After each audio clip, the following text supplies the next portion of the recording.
Rekan Tapera, saya mau tanya juga ini. Teman-teman wartawan yang belum punya rumah siapa nih? Wah, banyak juga ya. Teman-teman sekalian, pemerintah memahami kekhawatiran dan kegelisahan masyarakat Indonesia tentang program Tapera ini. Bahkan kita juga tahu ada yang marah dan seterusnya. Pertanyaannya kenapa sih itu bisa terjadi? Karena memang belum dijalankan sosialisasi yang masif sehingga ada miss pemahaman, ada pertanyaan-pertanyaan yang perlu untuk memberikan penjelasan lebih konkret. Untuk itulah maka semua stakeholder saya undang di sini dalam rangka memberikan jawaban. Teman-teman media mewakili masyarakat, nanti silahkan bertanya. Bertanya apa saja. Agar nanti masyarakat bisa memahami apa sih yang dimaksud dengan Tapera itu.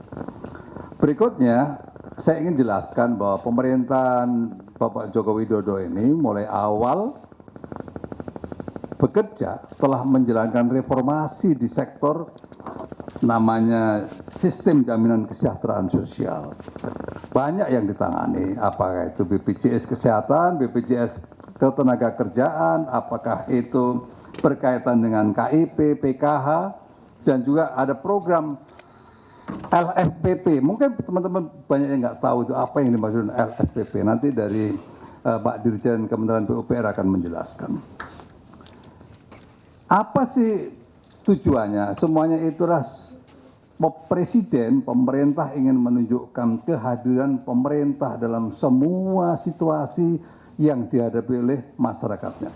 Khususnya persoalan-persoalan berkaitan dengan sandang, pangan, dan papan. Nah ini Tapera ini berkaitan dengan papan ini.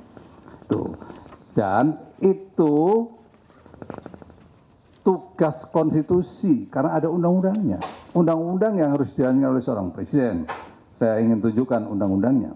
Dasar Hukum Undang-Undang Nomor 1 Tahun 2011 tentang Perumahan dan Kawasan Pemukiman serta Undang-Undang Nomor 4 Tahun 2016 tentang Tabungan Perumahan Rakyat atau Tapera ini diatur oleh undang-undang.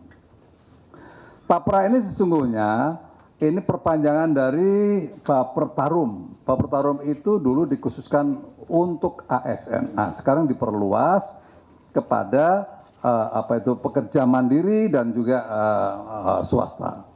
Kenapa diperluas? Karena ya ada problem backlog yang dihadapi oleh pemerintah sampai dengan saat ini ada 9,9 juta masyarakat Indonesia yang belum memiliki rumah. Ini data dari BPS ya, bukan ngarang ya. Untuk itu maka kita berpikir keras, pemerintah berpikir keras memahami bahwa antara jumlah kenaikan gaji dan tingkat inflasi di sektor perumahan itu nggak seimbang.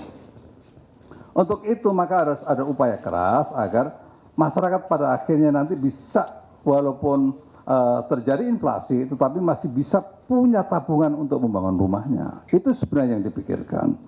Berikutnya teman-teman sekalian,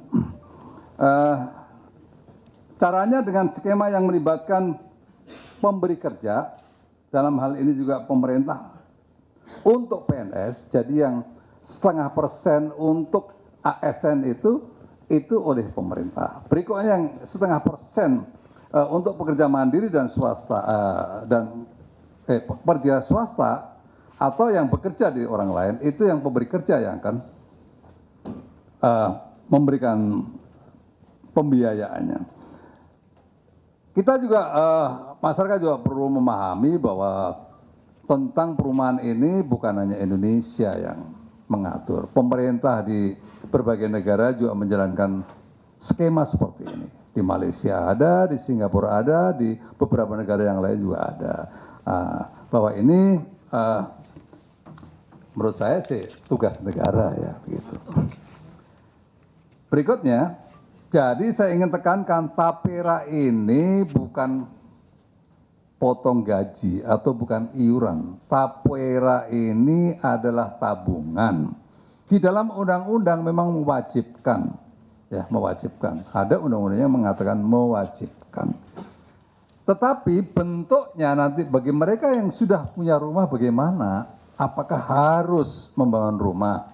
Nah, tadi kita diskusi di dalam, nanti pada ujungnya kalau pada usia pensiun selesai, itu bisa ditarik dalam bentuk uang yang fresh dengan apa pemupukan yang terjadi. Pemupukannya seperti apa? Nanti silakan bertanya.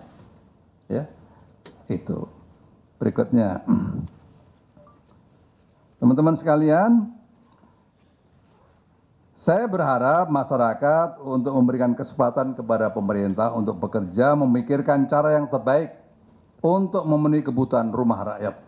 Kedepan pemerintah akan menggencarkan komunikasi dan dialog dengan masyarakat dan dunia usaha. Kita masih ada waktu sampai dengan tahun 2027. Jadi ada kesempatan untuk konsultatif. Nggak usah khawatir ya.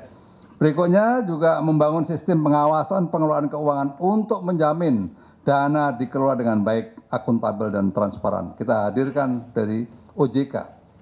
Ya. Di situ ada komite, tapi OJK juga punya fungsi pengawasan. Berikutnya, pengawasan salah satunya melalui komite Tapera yang akan melakukan pengawasan pengelolaan Tapera. Ketuanya adalah Menteri PUPR dengan anggota Menteri Keuangan, Menaker, Komisioner OJK dan profesional. Nah, ini saya ingin sampaikan kepada teman-teman, jangan sampai terjadi seperti Asabri. Asabri waktu itu saya menjadi Panglima TNI, saya nyentuh saja nggak bisa.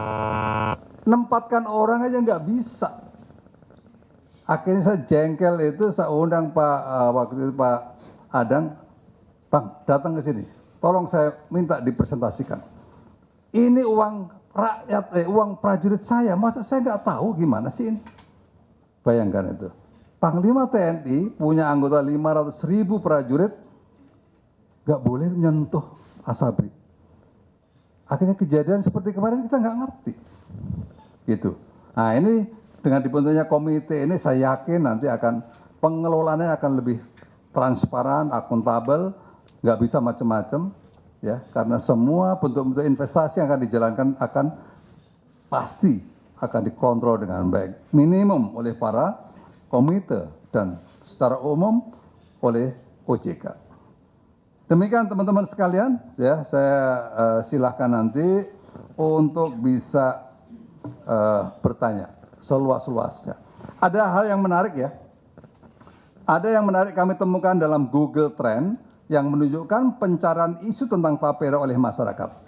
Hingga Kamis malam, pencarian terkait Tapera didominasi oleh keingintahuan masyarakat tentang apa itu Tapera dan cara kerjanya. Sementara pagi ini, pencarian informasi didominasi oleh pencarian mengenai situs Tapera terkait kepesertaan. Banyak yang ingin melihat apakah mereka sudah menjadi peserta. Berikutnya, bagaimana kalau mau menjadi peserta dan bagaimana mencairkan saldo Tapera dan lain-lain. Nah, ini nanti bagian dari yang mungkin akan dijawab oleh teman-teman saya ini.